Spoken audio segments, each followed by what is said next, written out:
Welcome, dear students, to this evening's gathering in the Hall of Autumn Echoes. This place, tucked deep within an older wing of Miskatonic, is where I prepare my most difficult lectures, those that peer into the fabric of daily life long past. Tonight we turn our attention to feudal Japan, not the cherry-blossom-strewn fantasies of modern fiction, but the lived experience of a time and place whose customs, laws, and hierarchies would have crushed the unprepared spirit within a single rising sun. You may imagine the isolation, the structure, the unrelenting weight of honor and expectation. What appears poetic from afar, rice fields under mist, the lacquered armor of a passing samurai, was, for the common soul, a world of hardship. This is not a tale of sword play or intrigue.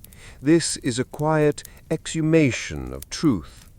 What was it to awaken in the Edo night, to fear your superiors, to obey with absolute precision? Could you last a day, truly, in the provinces of the Tokugawa, in the court of the Ashikaga, under the watchful eye of a daimyo or the ever-present suspicion of your neighbors? These questions and more will be answered in the story to unfold. Check in with a like to mark your attendance. Subscribe to attend future lectures here at Miskatonic. Leave your reflections, your time or your location in the comments archived below. It's always interesting to see where our students are checking in from. And let us know if there are topics you would like us to cover here at Miskatonic. Now, let us walk the narrow lanes of that distant archipelago, where even the shadows bowed to authority. You may imagine, if you will, the cold breath of morning drifting through the rice-paper walls of a thatched dwelling. The air smells of wet earth and ash. You are not samurai. You are not noble. You are born of the earth, a peasant, or perhaps something lower. And from that first inhalation, from your very first cry, the shape of your life has already been chosen. I have read their records, seen their meticulous scrolls tucked away in our sub-archive of stratified humanity, names written in ink that has faded to the color of dried blood. There was no mobility, not really. The class into which one was born defined the length of one's days and the limits of one's hope. Imagine yourself as one of them, a child of the soil. Your hands are calloused by your 6th year. Your speech is cautious. You bow to everyone, to the landlord, to the temple priests, to the passing samurai whose eyes you must not meet. You learn quickly that a misplaced word, or even a gaze held too long, can summon punishment, swift and final. At the top of the human order stands the samurai, whose power is not merely symbolic. They are warriors in theory, enforcers in practice. Below them, the farmers, those who feed the nation. Then, the artisans, makers of tools and goods. The merchants, paradoxically wealthy but seen as parasitic, sit at the bottom of the honorable ranks. But beneath them, beneath even recognition, live the outcasts, the eta, who deal with death, blood, and impurity, and the hinin, the non-people, who beg, entertain, or clean what others will not touch. These were not criminal roles, mind you. These were inherited stations. You were born into their shadow, and you would die in it. One does not escape this order. There is no ladder to climb, only a narrow corridor to walk, and even then, always under the eyes of others. As I reviewed the records in solitude, I found diaries rarely written in defiance. There was no rebellion of voice, only a resigned catalogue of days spent surviving, planting, harvesting, bowing, enduring. Imagine you are born to a farmer. Your father teaches you how to read the sky, how to pay your taxes with rice rather than coin. You bow when the tax collector arrives, even as he leaves you with nothing for winter. You do not question this. To question is to draw attention, and attention is dangerous. In the samurai's household, life is no freer. Their sons rise before dawn to drill, to recite Confucian maxims. Their daughters learn how to serve tea, to compose poetry, to die gracefully if necessary. There is wealth, yes, but there is also suffocation. The rigid rules of behavior are as binding for them as the mud is for the farmer's feet. And then there are the laws, so many laws, handed down not merely to govern, but to enforce silence. Laws that could end a life not just for rebellion, but for the perception of disrespect. Even the cloth wrapped around a head could be grounds for suspicion. You do not dream aloud here. You do not speak of change. The social contract is not questioned, for it is not a contract. It is a sentence, ancient and endingless. And so you move through your one allotted day in feudal Japan, aware of your place, aware that to forget it for even a breath is to invite disaster. The sound of the gong in the village temple marks time, and every strike reminds you you were born to your place, you must remain there. But not all who walk these paths feel peace. In the stillness of the village, in the hush of the court, in the silent prayers whispered beneath a full moon, one hears the tension, the quiet dread that if even one part of this structure wavers, the whole might collapse. It is a fear older than the shogunate, older than law. It is a fear etched into the bones of the land itself. And it is this fear, this sacred, cultivated stillness that will lead us to our next subject. For beyond the birthright of station lies something far more binding, the invisible web of duty, honor, and shame, a net from which no one, not even the high-born, could escape. You walk in a narrow mountain village, the kind where the mist clings low to the ground, and even the trees seem to whisper in hushed tones. You carry no sword, you are no lord, but every gesture, every step, every word you speak, each one must be exact, appropriate, in harmony with your place. There are no written instructions, only expectations carved into the soul through repetition and fear. This was the invisible architecture of feudal life, not just hierarchy, but giri and ninjo, duty and feeling, obligation and compassion. They existed in tension, like opposing stars, and to live was to walk their narrow path without faltering. Giri was not a law you could read, it was a force.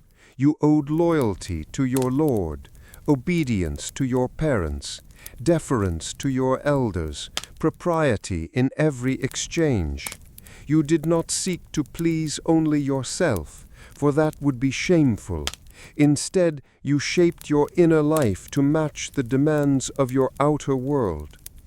You may imagine, for instance, a village boy whose father has been conscripted to labor on the shogun's latest project, perhaps a road, perhaps a castle wall.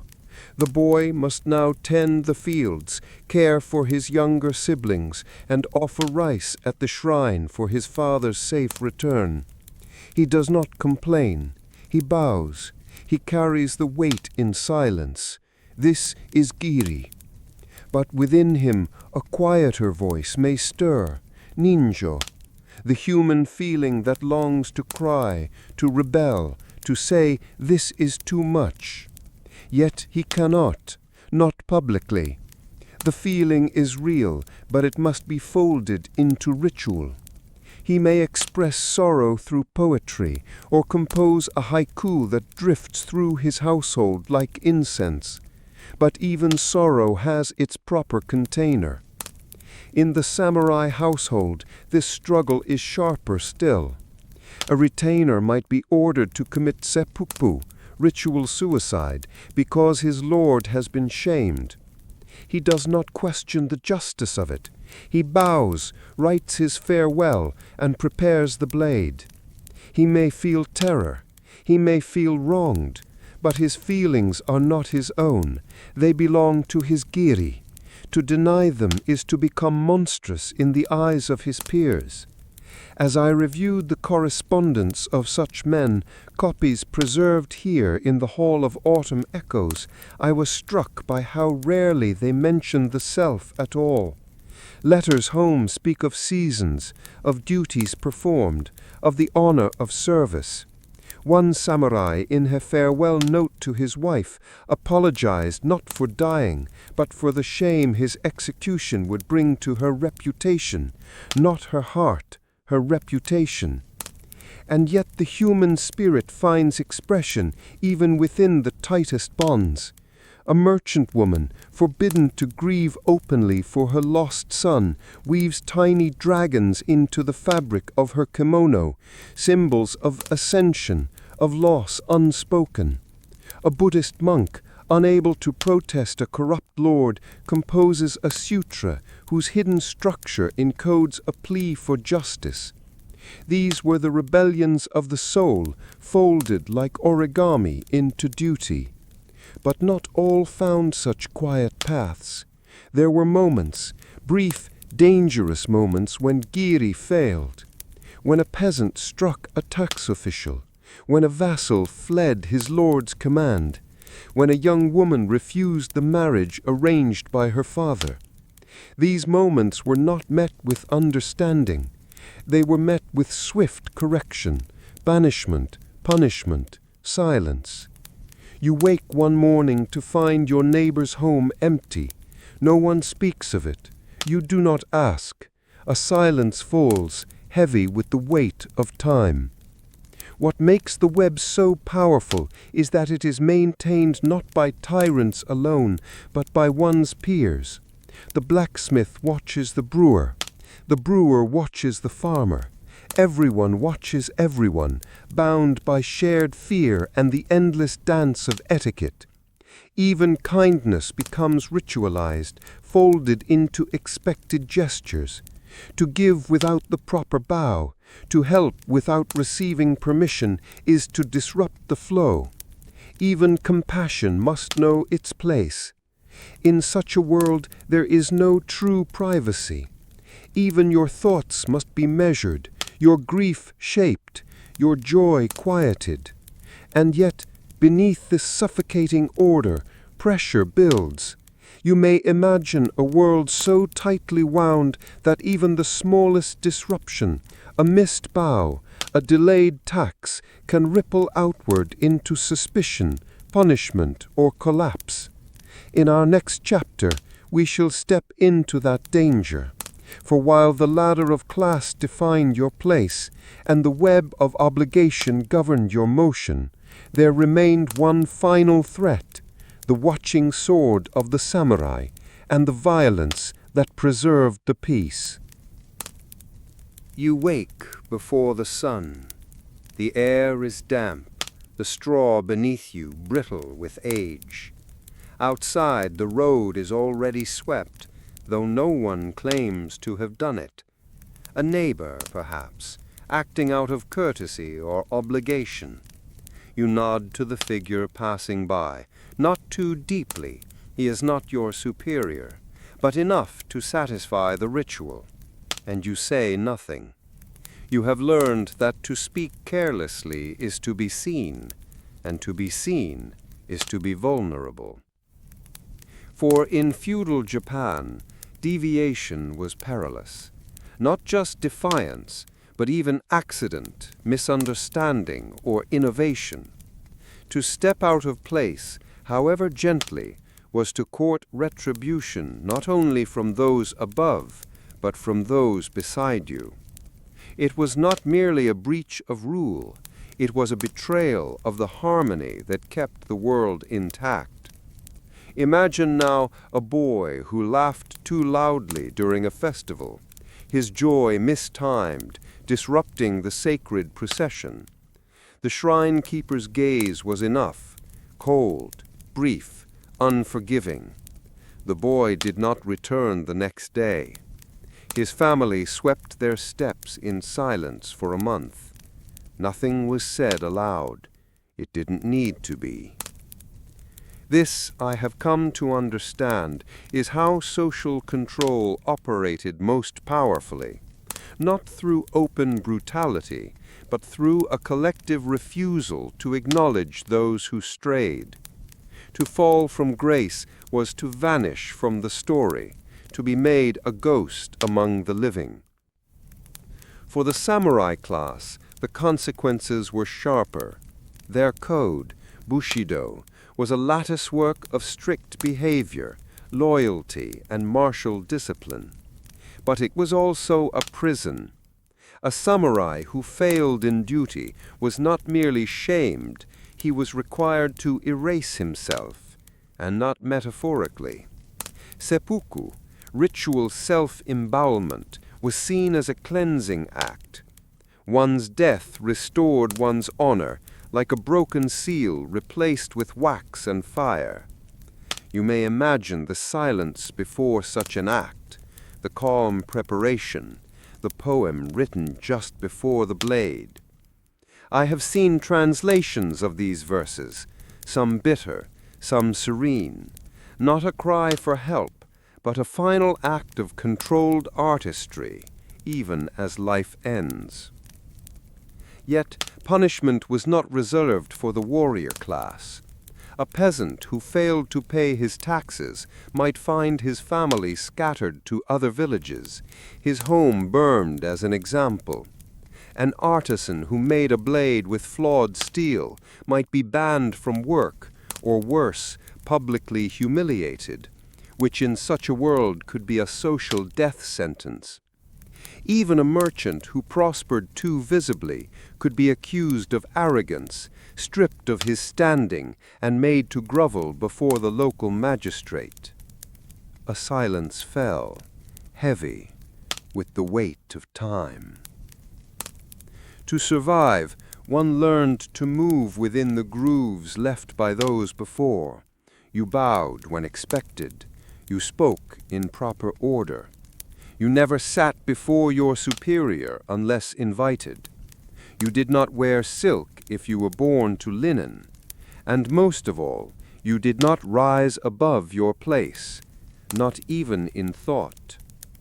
Still, history records those who tried. I once read of a ronin, a masterless samurai, who opened a small school in a remote fishing village. He taught peasants how to read, how to defend themselves, how to write their own names. It lasted barely a season. His house was burned in the night. The village, when questioned, said only that a storm had passed through. No record remains of what happened to him. His scrolls, singed and warped, now sit in Vault B beneath our university, unlabeled. These are the stories whispered in the margins, not rebellion in the grand sense, but tiny ruptures, moments when someone dared to say, perhaps the order is wrong. These acts rarely ended in glory. More often, they ended in disappearance. Yet it is these very silences that speak most loudly to us across the centuries. So then, if you were born into this world of stillness and structure, could you have endured it without faltering? Could you have lived your entire life, never stepping beyond the invisible fence drawn around your birth? Most could. Most did. But the few who couldn't, the few who trembled beneath the weight of obedience, help us see the system for what it was, brittle, rigid, and always under pressure. And pressure, as we know, eventually breaks. In the next section, we turn from structure to force. We will feel the blade, not in combat or legend, but in daily life. We will walk in the shadow of the samurai, not as equals, but as those who must obey. For it was the sword in the end that ensured the silence endured. You may imagine waking before the dawn bell, the village still wrapped in darkness and dew. A chill hangs in the air, not just from the mountain wind, but from a deeper, subtler tension. The knowledge that today the patrol passes through. They come once a month, perhaps less, perhaps more. No one knows the schedule. That uncertainty is the point. You are not samurai. You will never be. But the shape of your life is cut by their presence like a blade through silk. The samurai did not only wage war. In the long peace of the Tokugawa period, they became enforcers of structure, arbiters of order. They upheld law not as impartial servants, but as instruments of inherited authority. Their word could condemn or pardon. Their anger could kill. And they were everywhere. As I reviewed court logs from the mountain prefectures, records brittle with time, I noticed how many entries began not with a crime, but with a samurai's observation. The man looked suspicious. The woman failed to bow. These were not formal accusations, yet they were enough. To displease a samurai was to risk obliteration, not through trial, but through ceremony and silence. You walk the road to market. Ahead, a samurai and his 2 retainers appear. Your thoughts vanish. You lower your eyes, step aside, kneel in the dust if you must. If he speaks to you, you answer with care, with proper words, with humility so deep it might as well be groveling. Should you offend him, intentionally or not, he may invoke kirisute gomen, the right to strike down a commoner who disrespects him. It is not often used, but the knowledge that it can be used hovers like a storm that never breaks. It keeps the village quiet. Imagine now a boy who reaches for a dropped coin near the feet of a samurai's horse. The act is too sudden. The horse startles. The boy is beaten, not by the samurai, who remains unmoved, but by the village elder, who later apologizes to the nobleman on the boy's behalf. The boy survives, but for weeks afterwards, no one speaks to him. He is not shunned, not exactly, just noticed, watched. He learns his lesson. In feudal law, a samurai's life was worth more than yours, not symbolically, literally. If a commoner harmed or insulted one, the punishment was death. If a samurai wronged you, you had no recourse unless you yourself were of their rank. Even then, the advantage lay with the wealthier, the more connected, the more pleasing to the local magistrate. And yet not all samurai lived like lords. Some, especially in later centuries, were poor, too proud to work, too broke to thrive. These men, hungry and bitter, walked the line between dignity and desperation. They sometimes extorted from merchants or settled grudges with steel rather than law. I've found records of such men, unsanctioned violence hidden under official forms. But within their own class, the pressure was no less suffocating. A samurai could be ordered to die for a mistake in protocol, for failing to protect his master, or for bringing shame through idle speech. His death, though, was artful. Seppuku was not madness, it was a performance, one composed for an audience, often with witnesses, complete with verse and ritual. The blade used was not a sword, but a dagger, slow, intimate, final. I remember reading the seppuku poem of a young samurai dismissed from service, just 17. His final words, written with a steady hand, were, "The plume blossoms fell before the storm had spoken. I bow to the wind."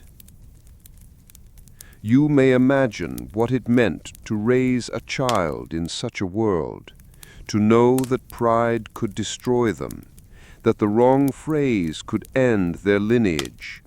And yet parents trained their sons for the sword, trained their daughters for obedience with unwavering devotion, not because they were cruel, but because they believed it was the only way to survive.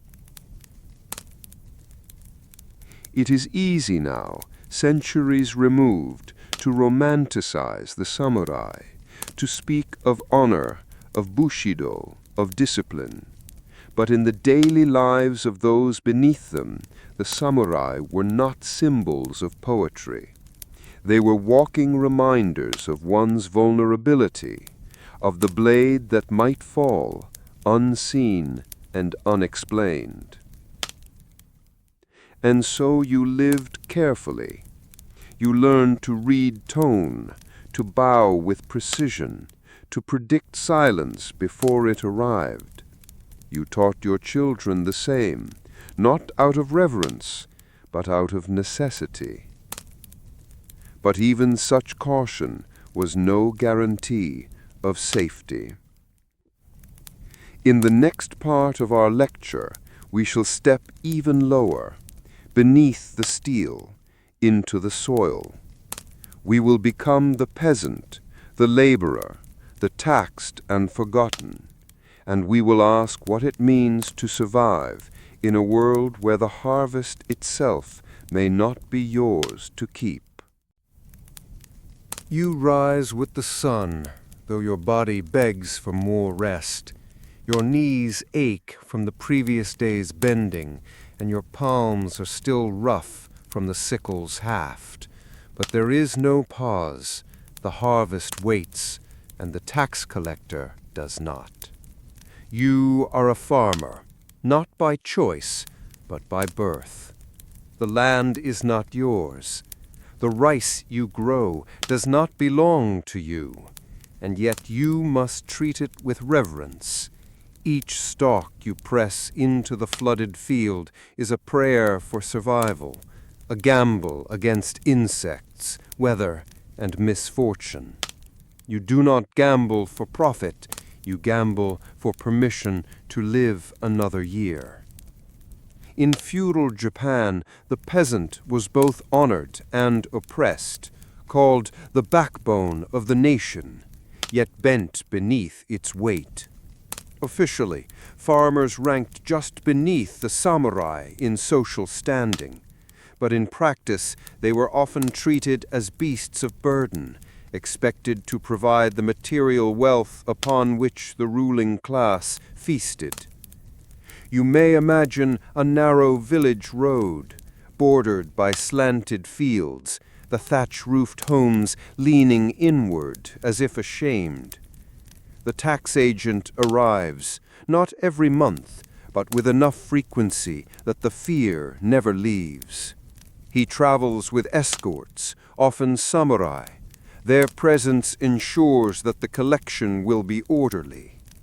You and your neighbors gather in silence, baskets of rice laid at the magistrate's feet. You do not speak unless addressed. Even if your harvest has failed, even if your children hunger, you must offer what is demanded. A shortfall is not an excuse, it is an offense. As I studied the land surveys preserved here at Miskatonic, meticulously copied Tokugawa-era maps, the paper brittle as moth wings, I was struck by how every parcel was measured not just in length or yield, but in tax potential. The peasant's labor was a line item, a unit of extraction. You were not a man or woman. You were output. And when the crop failed, due to flood, drought, or blight, the response was not relief, it was punishment. The lord's needs came first. The shogunate must be appeased. Starvation was your problem, not theirs. Imagine your child asking for more millet when the pot is nearly empty. You offer a smile. You carve the food thinner, stretch it with roots or bark. You sing old songs at night so the hunger becomes memory instead of sensation. To be a peasant was not only to suffer, it was to endure, to pass knowledge down in whispers, how to dig a trench that drains just so, how to hide a portion of the crop beneath the floorboards, how to appear obedient while preserving just enough to live. But this secrecy was dangerous. If discovered, you might be stripped of land, or worse, displaced, imprisoned, or killed as a warning to others. And yet year after year, such subversions continued.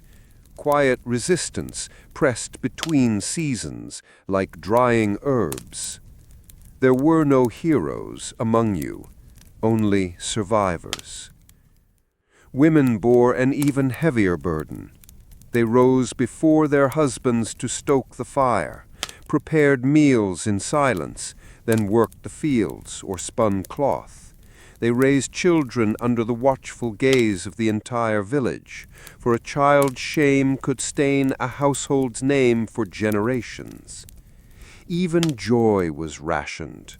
A festival might allow for music or dance, but always within strict bounds. Too much laughter could be seen as disrespect. Too vibrant a kimono might draw suspicion. The edge between celebration and accusation was razor thin.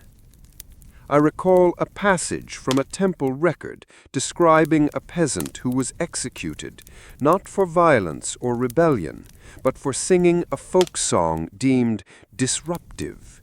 The monk who transcribed the account noted that songs shape thought, and thought must be shaped to the Lord's design. A silence fell, heavy with the weight of time. And so you lived small. You prayed for rain, for mercy, for anonymity. You taught your children to do the same, hoping that they might suffer a little less, or at least learn to suffer with grace. But sometimes, even in this world of resignation, the pot boils over. In the next part of our journey, we will turn to those rare, terrifying moments when the peasants rose, when the unbearable became unendurable, when the structure cracked and those below the sword reached up, not with hope, but with desperation. You wake to the sound of shouting, sharp, guttural, not yet panic, but something close. The sun has not yet risen, but already smoke coils upward like a warning. You step outside and see the others gathering near the village gate. No one dares call it what it is, not yet. But in your bones you feel it. Something has broken. These moments were rare, but they did happen.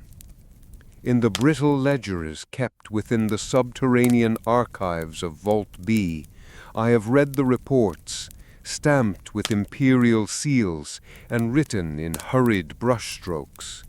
Words like disturbance, insubordination, corrective measures.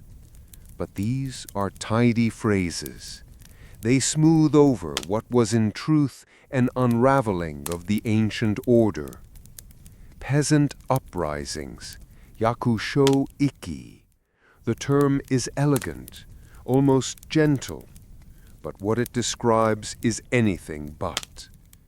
You may imagine a village devastated by tax, a harvest already thin, now decimated by additional levies for some distant lord's war or construction.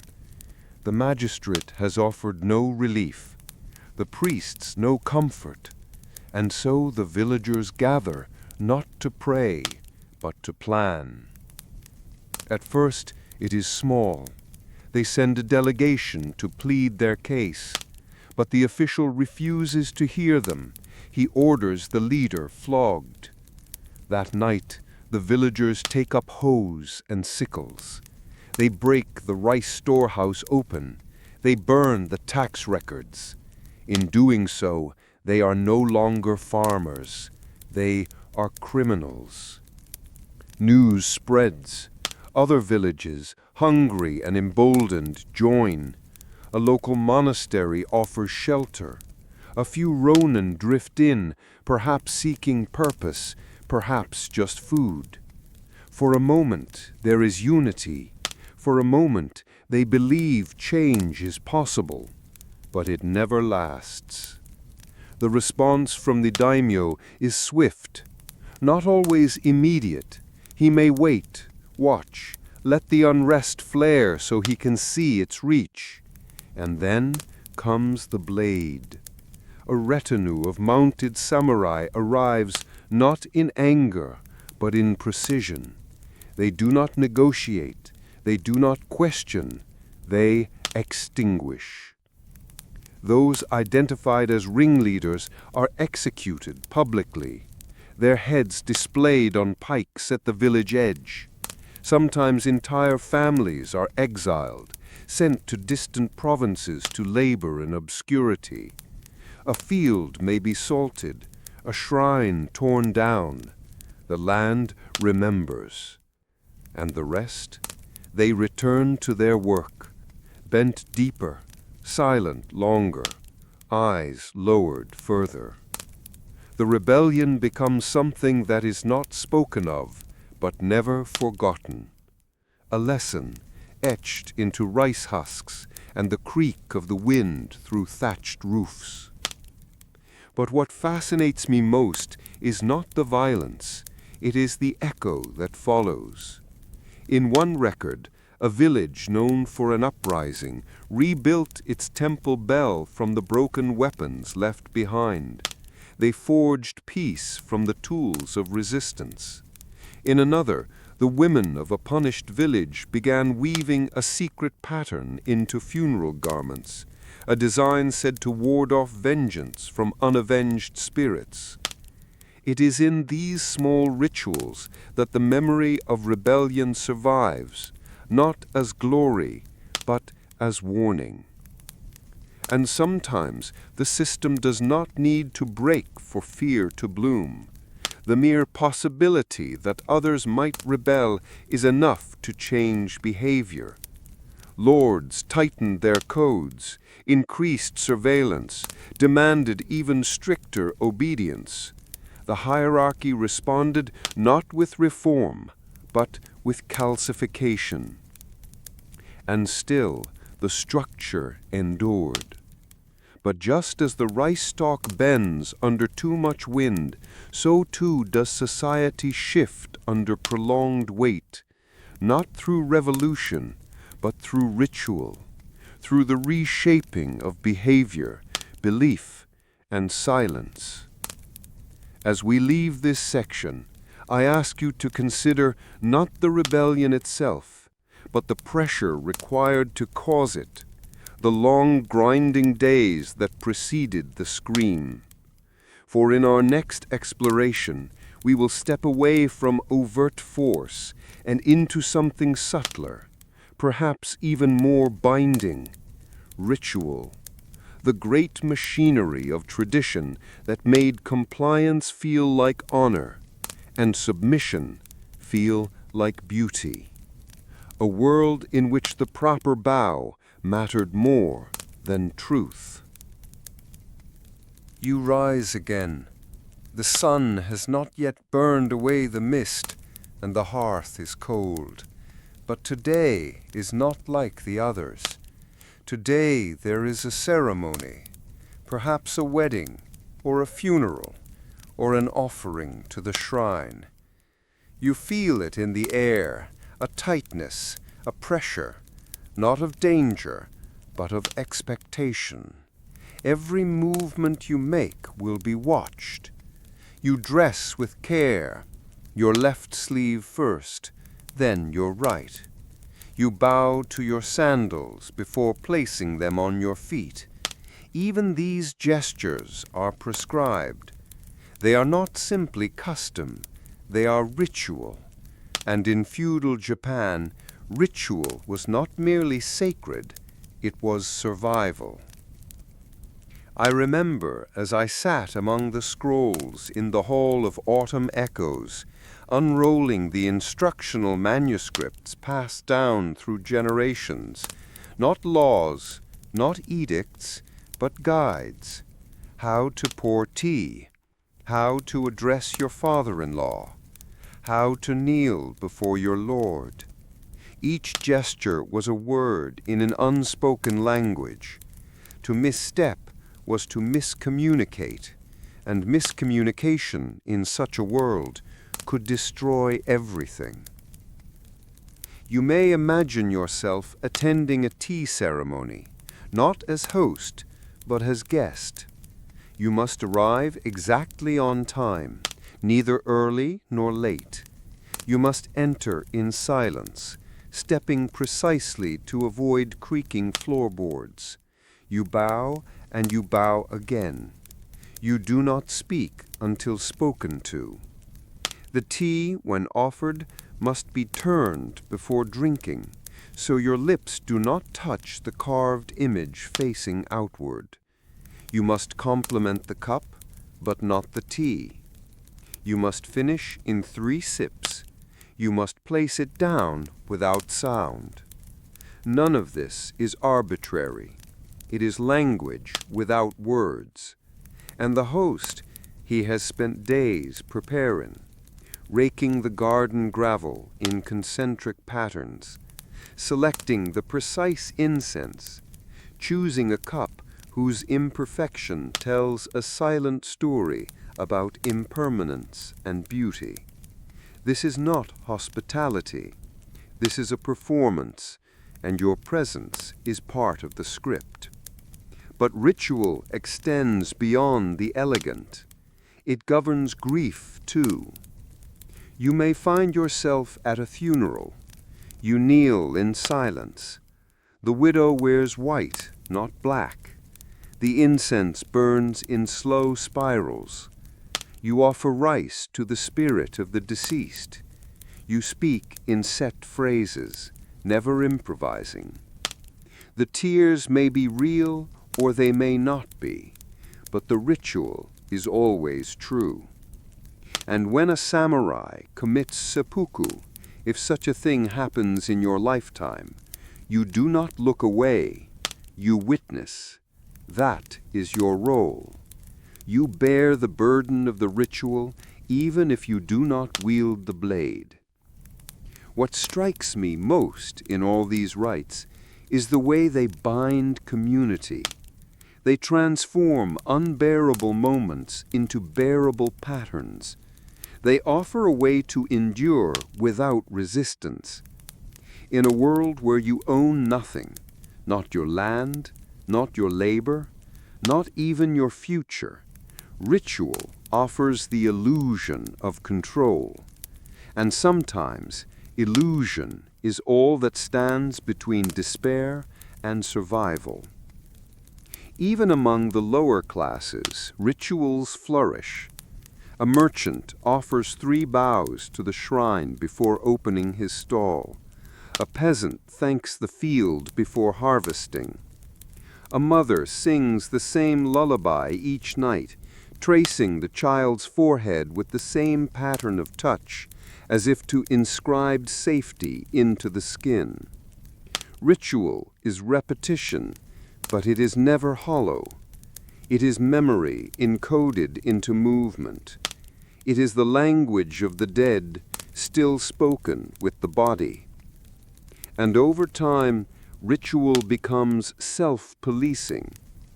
If someone stumbles, speaks out of turn, uses the wrong honorific, the group does not need to punish them. Shame does the work. A look, a pause, a breath held too long. You may imagine your own misstep, perhaps a missed bow or sitting too early at a gathering. No one corrects you, but something shifts, a subtle coldness, an invisible line drawn. You do not make the same mistake again. Ritual teaches fear without the need for violence. And in this way, the society maintains itself. The blade need not fall because you have already placed it against your own neck. But ritual is not only control, it is also beauty. The ink stroke in calligraphy, the precise cut of a kimono sleeve, the way a flute note bends at the end, never quite finishing. Ritual shapes not just behavior, but perception, how time flows, how relationships are measured, how existence itself is understood. In the next part of our lecture, we will step deeper into this culture of indirectness. We will explore a world where truth is rarely spoken aloud, where meaning swims just beneath the surface, and where the greatest danger may not be the sword, but the spoken word. You are seated at a gathering. The sake flows gently. The lantern light trembles against the paper walls, and someone laughs, a gentle, practiced laugh, not too loud, not too sharp. The topic of conversation is the weather, or poetry, or perhaps a recent visit to the temple. But beneath each word floats something unsaid. This, more than the sword, more even than ritual, is what shapes your life, the unspoken. In feudal Japan, language was a terrain mined with subtlety. Meaning drifted like mist between syllables. To speak too plainly was to be crude. To speak too boldly was to be dangerous. And so one learned to speak around the truth, not through it. You may imagine, if you will, needing to refuse an invitation. You cannot say no. That would be impolite. Instead, you speak of other obligations, of distance, of weather. The other party, if they are properly trained, will understand. If they are not, Well, that is their shame. Yours lies in maintaining the mask. I have sat with translated letters from this period, correspondences between samurai, merchants, even lovers. Their words are elegant, restrained, thick with metaphor. What is said is never what is meant, and what is meant is rarely said at all. There is a phrase, reading the air. It means to understand what is not being spoken, to feel the pressure of context, silence, and expectation. It is a survival skill. You learn it early. As a child, you watch your mother's face more than her words. A glance tells you not to speak. A breath held too long tells you to leave the room. As you age, you hone this instinct like a blade, learning when to bow, when to nod, when to let silence speak for you. But this world of quiet signals can be suffocating. You may find yourself at odds with a neighbor. Perhaps they have taken more than their share of water, or spoken poorly of your son, but you cannot confront them directly. To do so would be disruptive. So you wait. You speak to others, not of anger, but of disappointment, of concern, of troublesome harmony. And the message reaches them, veiled in courtesy and ice. I once read of a courtier who was dismissed not for insult, but for tone. A syllable held too long, a smile offered at the wrong moment. He broke no law, but he disturbed the balance. And in a world so tightly woven, that was enough. Even friendship wears a mask. You may have someone close, someone you walk with, share tea with, compose verse beside, but affection is never spoken aloud. You exchange fans or offer a haiku. You speak of the moon's reflection in a pond or the sound of bells from a distant temple, and in these metaphors you both find connection. But love, too, is shaped by silence. A woman may never hear her husband say he loves her. Instead, he repairs the roof before the rain. He walks ahead on rough roads to test the path. He sits beside her in the long dark, saying nothing. And in this nothingness, love takes form. You begin to understand that silence is not absence, it is architecture.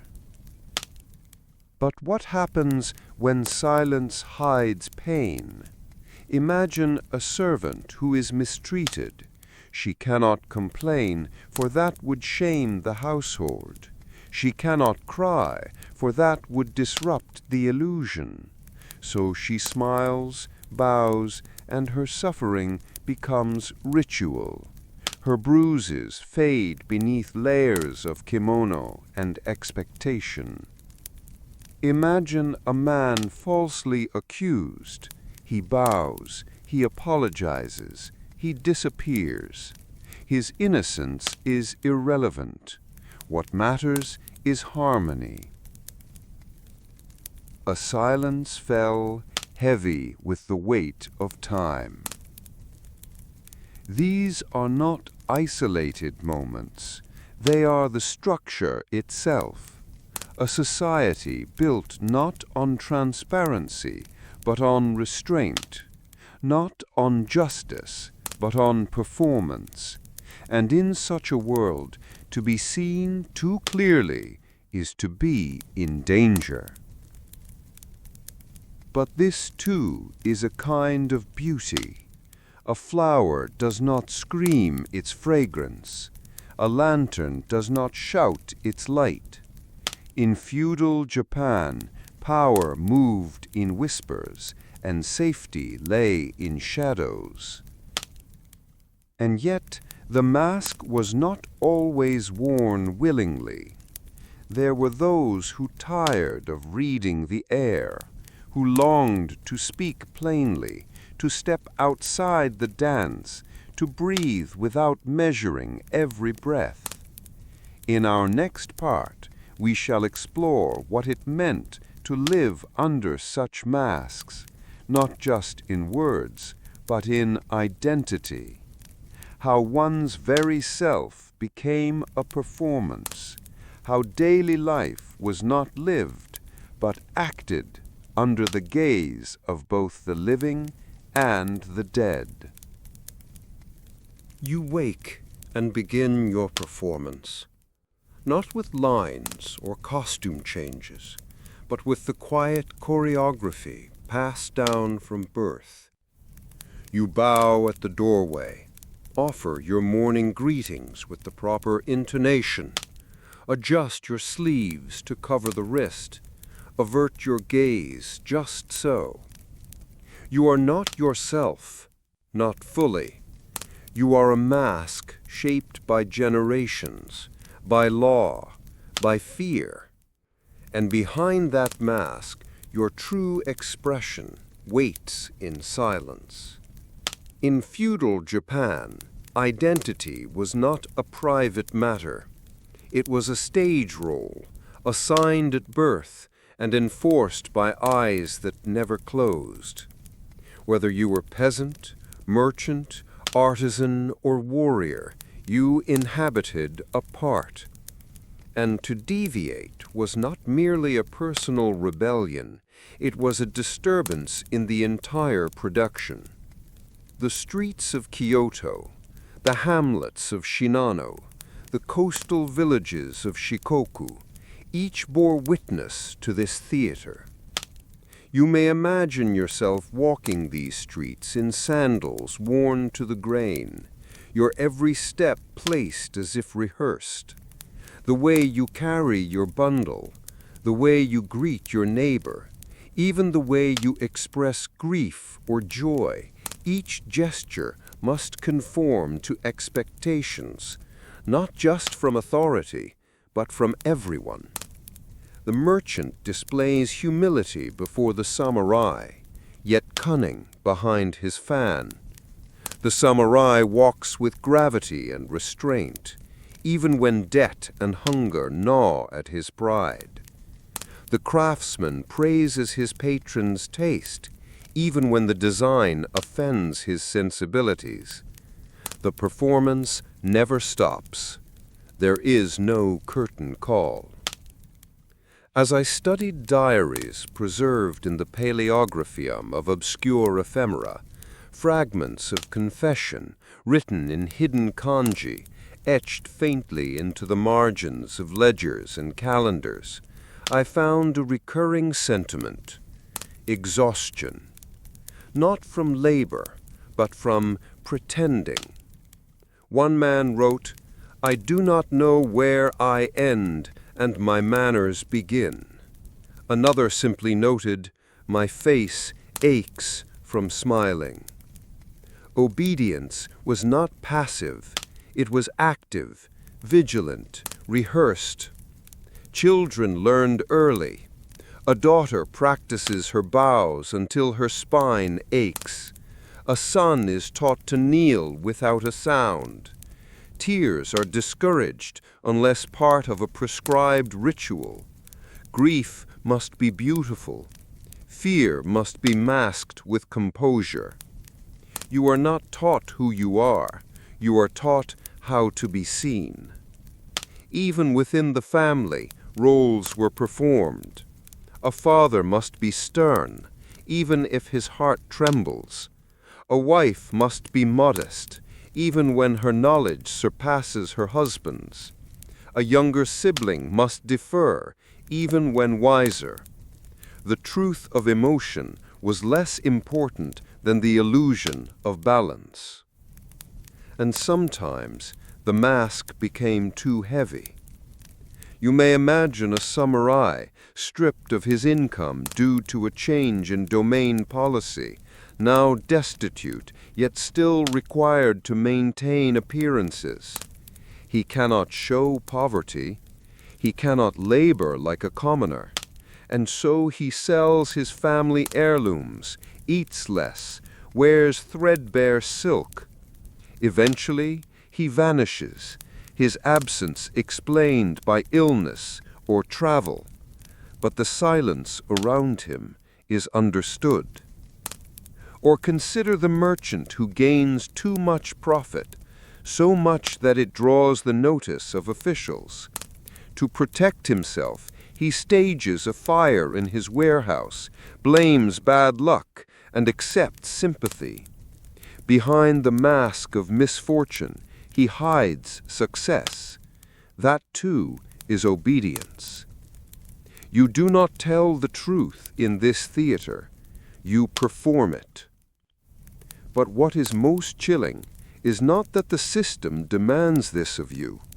It is that over time, you forget it is a performance at all. The gestures become natural. The tone becomes habit. The mask fuses to the face. And then there is no rebellion. Not because you are afraid, but because you no longer remember how to be unmasked. A silence fell, heavy with the weight of time. And yet, beneath the surface, resistance persists, not in swords or banners, but in stories, in laughter shared out of earshot, in songs sung beneath breath, in the brief, furtive glance between two people who still remember how to see one another. As we close this section, I ask you to consider the cost of such beauty. For beauty it was, the ritual, the grace, the discipline. But what was buried to maintain it? What was lost, unsaid, unwept? In our final section, we shall step beyond the veil of this tightly bound world and peer at those who did not belong at all. Foreigners, heretics, outcasts, those whose mere existence threatened the stage and were thus cast out, or worse, forgotten. You wake in a port town, though the sea is not visible. You smell it in the air, salt and tide, and something else, unfamiliar wood, foreign oils, the faintest trace of musk from a distant continent. But you dare not speak of it. You have heard whispers that a Portuguese ship was spotted last season, far from the official trading post. You were told to forget it. You try. In feudal Japan, particularly under the Tokugawa shogunate, the nation closed itself like a fist. The term was sakuku, locked country. It was not absolute isolation, but a carefully constructed fortress of protocols, suspicion, and sanctioned exceptions. Foreign trade was allowed only in narrow channels. Christianity was banned, often brutally. And to leave the country, even as a citizen, was a crime punishable by death. You may imagine the island as a stage, just as we explored before. Now imagine the walls drawn tight around it. The performance is no longer just inward-facing. It is sealed from the outside. Foreign influence is not merely disruptive, it is poisonous. The Dutch are permitted to land at Dejima, an artificial island built in Nagasaki harbor. There, they are allowed to trade under constant supervision, their every movement recorded, their religion hidden. They bow when told. They offer gifts. They are watched. As I pored over translated port ledgers in the vault of celestial records, I found curious entries. One case of tin inspected for idols. Request denied. Glass books bearing Christian letters. There is something eerie in this, how even ideas were contraband. Not swords, not powder, ideas. You may imagine a young official assigned to Dejima, trained in Dutch, taught to monitor and translate, but never to admire. He copies technical manuals by candlelight, fascinated by anatomy drawings and celestial charts. Yet, when his superior asks what he has read, he lies. He speaks only of prices and weights. His admiration is hidden, his intellect bowed, and for good reason. The spread of Christianity in the 16th century had left deep wounds. Missionaries arrived with gospel and grandeur, converting thousands, peasants, samurai, even lords. But as conversions grew, so did anxiety. Christianity was not just a faith, it was an allegiance to a foreign king, a disruption of the native order. And in a world where every word and gesture was regulated, such an allegiance was intolerable. The backlash was swift and merciless. You may imagine a village priest once beloved, now hunted. He has buried his crucifix, burned his foreign books. His congregation gathers in secret, whispering Latin liturgies beside Buddhist shrines to mask their purpose. They are the kakure kireshitan, hidden Christians. They pass their beliefs like seeds in the wind, disguised as folk customs, remembered in lullabies. But when discovered, there is no trial. The authorities arrive at dawn. A shrine is desecrated. A family disappears. The fields are left unplanted that year. The silence that follows says more than any decree. Foreigners who arrive without sanction are executed, sometimes on the beach, sometimes in public squares. They are not martyrs, they are warnings. Their deaths, like their presence, are staged. Even among the Japanese themselves, suspicion grows. A merchant who speaks too much about foreign trade, a scholar with too many European texts, a woman with earrings of unfamiliar design, each becomes a question. And in this world, questions are dangerous. A silence fell, heavy with the weight of time. But the most haunting accounts are not of those who were punished, but those who returned. Sailors who had been shipwrecked abroad and survived, some for decades, only to be executed upon their return to Japan. Not because they had sinned, but because they had seen. They had looked beyond the curtain. What they saw was irrelevant. The act itself was the crime. And so Japan sealed itself not only from ships and sailors, but from the unknown. Curiosity became a threat, newness a risk. Even maps were censored, with distant lands replaced by clouds or sea monsters.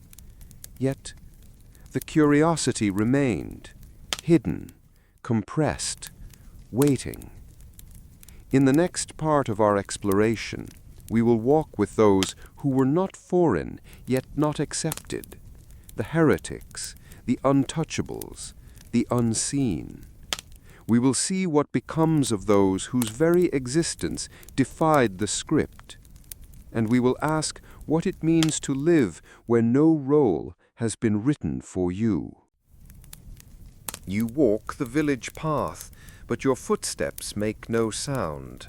Not because the path is soft, but because no one looks at you. You pass the well, but no one greets you. You step aside for the farmer's cart, and though your bow is deep, he does not acknowledge it. You are not invisible, You are othered. In feudal Japan, there were those who did not fit the ritual, did not belong to the great hierarchy of farmers, artisans, samurai, and merchants. Their roles were not just low, they were unclean, unspeakable, unwanted. They were called etta, meaning abundant filth, and hinin, or non-human.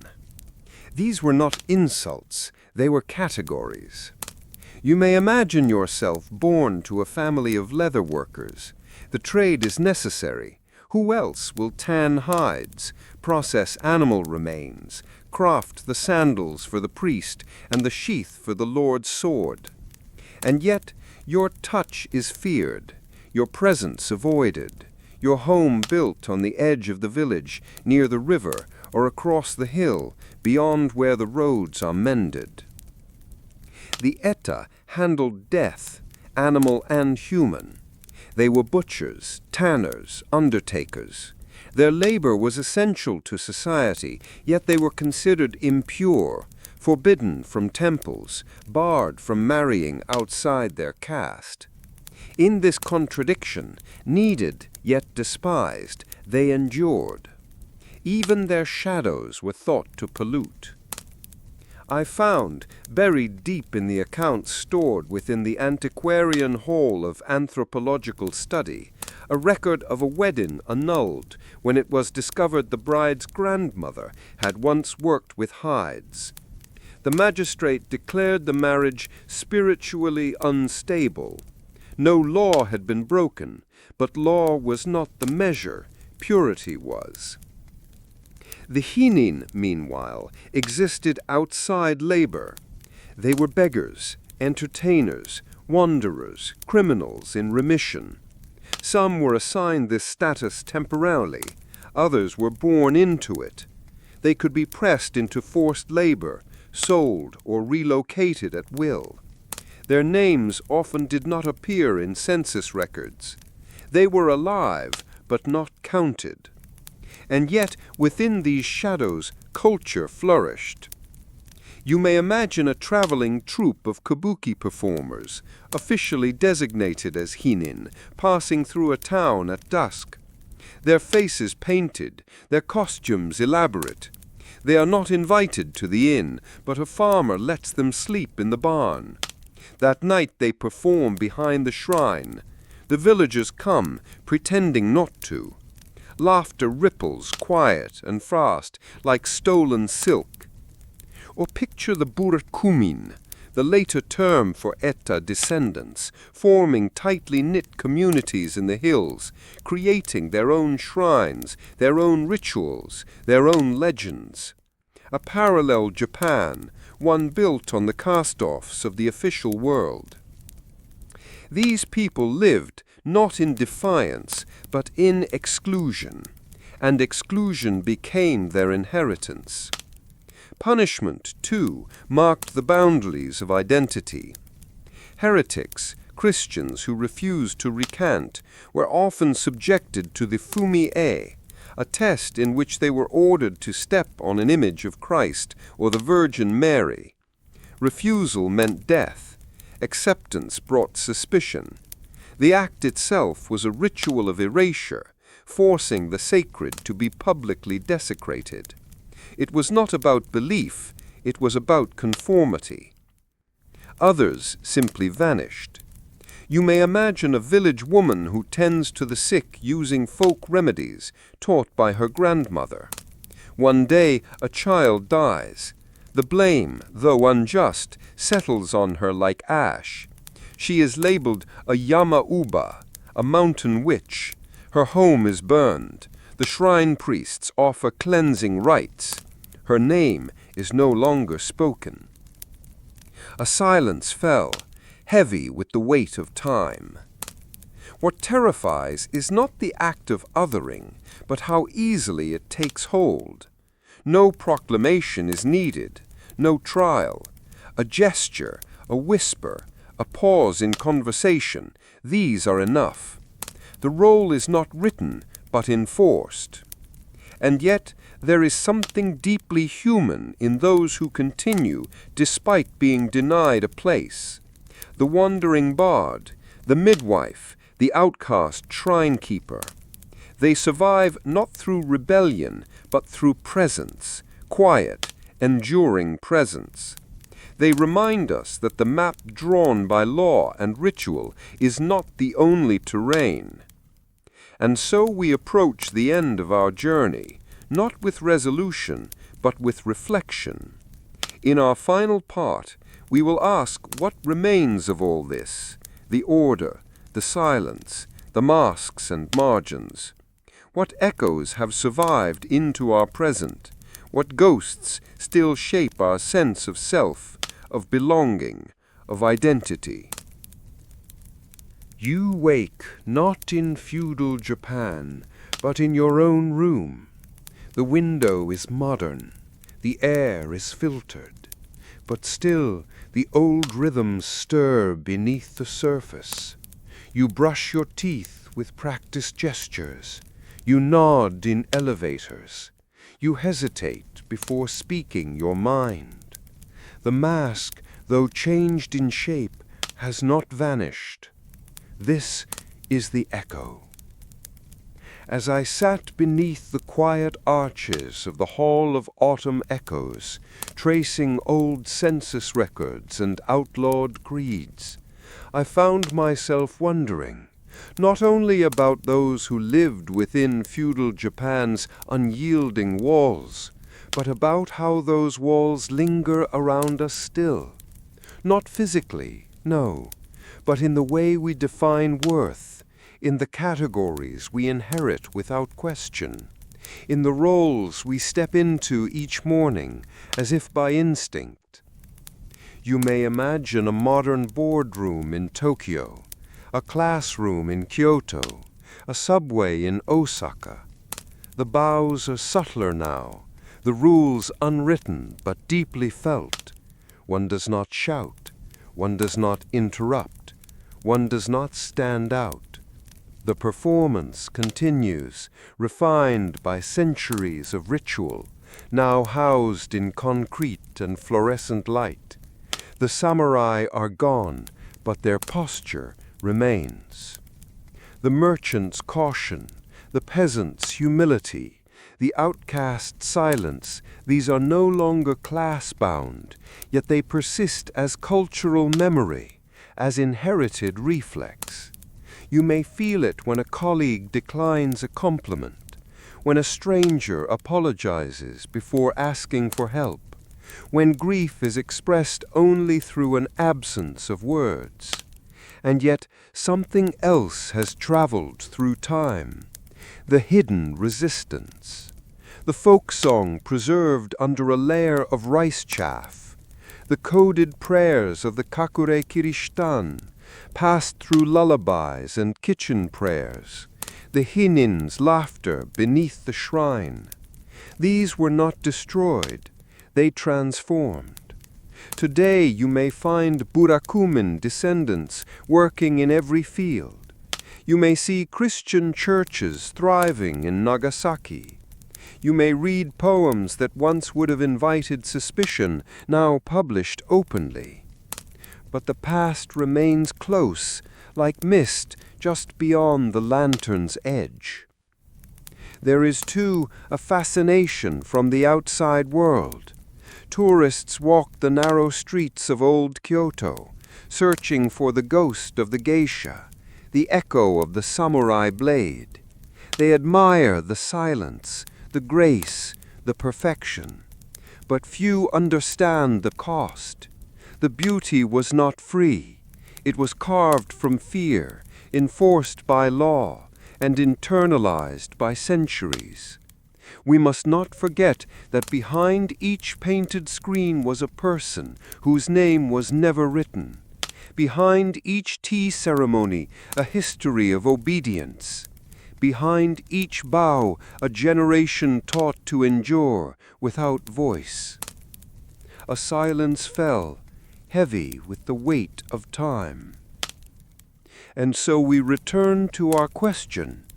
Could you last a day in feudal Japan? Not just survive, but exist within its narrow corridors of expectation, its invisible traps of ritual, and its ever-watching eyes? Could you accept your place, speak your lines, wear your mask, and never once slip? Perhaps, but not without cost. Perhaps not at all. In our final moments together, I invite you to rest not just your eyes, but your thoughts. Let the echoes settle. Let the wind that once stirred the banners of the shogunate pass softly over you now, like a forgotten name whispered in a dream. Shall we now proceed to the closing reflection, where we allow the dust of all we've seen to fall gently to the floor, and sleep take hold? You may imagine the lanterns have burned low now, their glow reduced to amber ghosts on paper walls. The lecture has ended, but the weight of it lingers, softly, not oppressively, like footsteps on old tatami. You have walked in thought through a world ruled not by speed, but by stillness, a world shaped not by freedom, but by form, where the hour of your birth shaped the hour of your death, where silence was both shield and sentence, where duty whispered louder than desire. Feudal Japan was not just a land of samurai duels and painted fans. It was not a myth. It was a machine. And each human being within it, farmer or lord, outcast or priest, was a moving part. They did not live with freedom as we know it, but they lived with grace, with precision, with a discipline that is as haunting as it is humbling. And perhaps that is why we return to it again and again, not because we envy it, but because we feel the shape of it still in ourselves. You too have your roles, your quiet rituals, your masks. You bow, though the gesture is different. You read the room. You shape your words to be heard without offense. These are not ancient things. They are ongoing things. And yet, under all this, there is something older still. The desire to be seen, to be understood, not as a role, not as a rank, but as a soul. That desire persisted in the farmer's lullaby, in the dancer's flourish, in the priest's hidden prayer, and it persists in you. Let that be your inheritance, not the blade, nor the law, but the flicker of humanity that survived beneath it all. As I close my book and douse the final lamp here at Miskatonic, I thank you for sitting with me through this long night. I hope you found not only history in these words, but a gentle rhythm with which to rest. Check in with a like to mark your attendance. Subscribe to attend future lectures here at Miskatonic. Leave your notes, your time, your location, or your reflections in the comments archived below. And let us know which forgotten corners of the world you'd like us to visit next. The shadows grow long, and the record is complete. Sleep well, student.